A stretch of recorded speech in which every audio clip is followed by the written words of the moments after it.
Hello friends, कैसे हैं आप? सभी का हार्दिक अभिनंदन है इस दुर्गेश अग्रवाल के एक छोटे से ब्लॉग में। तो राधे राधे सभी को। तो आप देखते होंगे ब्लॉग मेरे, कैसे लगते हैं आपको ये कमेंट्स में ज़रूर बताया करें। और आजकल मौसम बहुत अच्छा सुहावना हो रहा है। अब आने वाली है करवा चौथ और नवरात्रियाँ।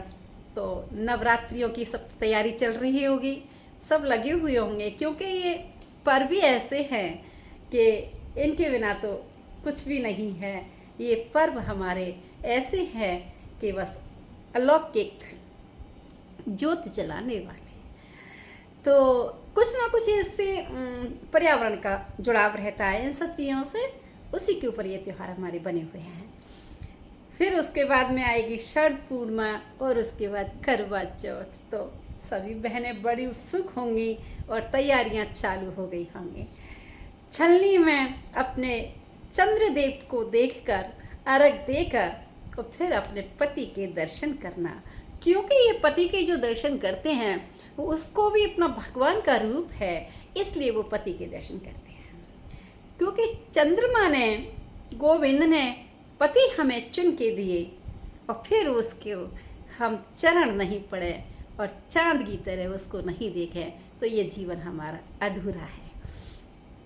इसीलिए छलनी में देखने का प्रचलन हुआ, क्योंकि पहले पुराने ज़माने में तो ऐसे त्यौहार बनाते थे और ऐसे ही कर लिया करते थे, क्योंकि बड़े बूढ़े हमारे लोभी हुआ करते थे, क्योंकि इतनी इनकम नहीं थी, कमाई नहीं थी।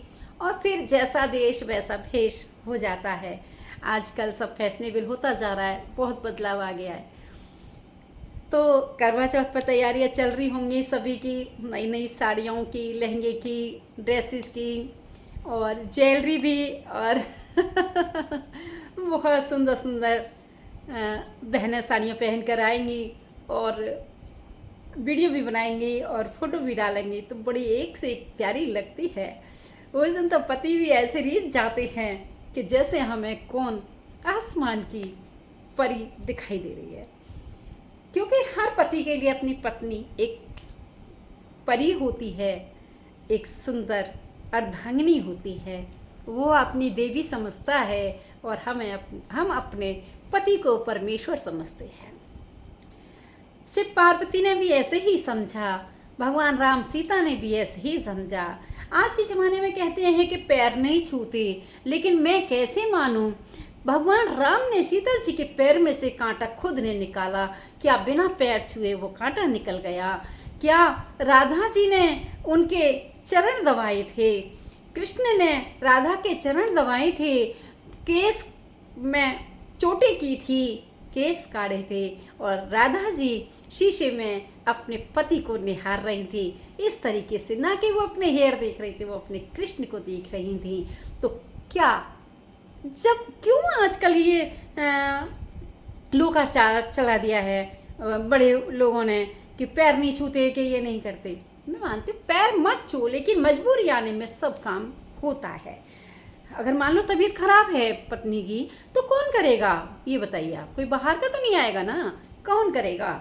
एक दूसरे के पूरक बने हुए हैं, दुख सुख के साथी हैं। ये पति पत्नी का जोड़ा इसीलिए दिया जाता है, क्योंकि बच्चे को शादी के बिना किस लिए नहीं छोड़ते?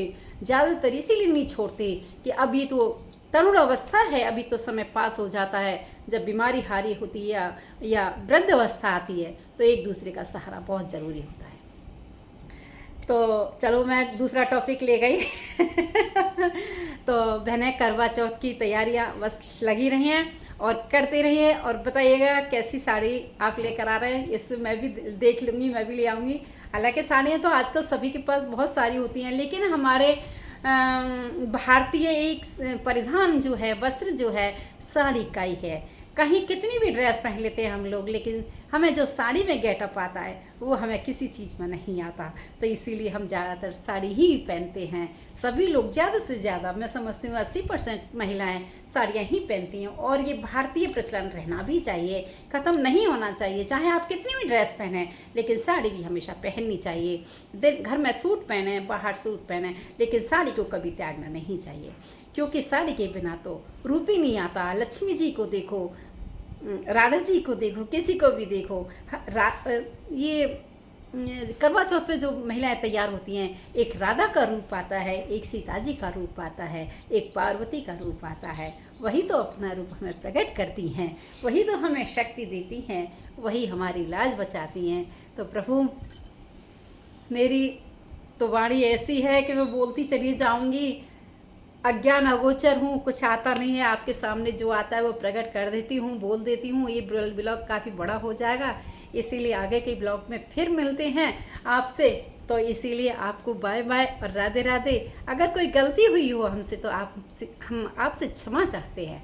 तो कमेंट्स में ज़रूर बताइएगा कि ये ब्लॉग आपको कैसा लगा। अभी तक किसी ने कमेंट्स में बताया नहीं, मुझे अच्छा लगेगा, आप बताइए। अगर मान लो अच्छा लग रहा है, नहीं लग रहा है, ये सब बताइएगा।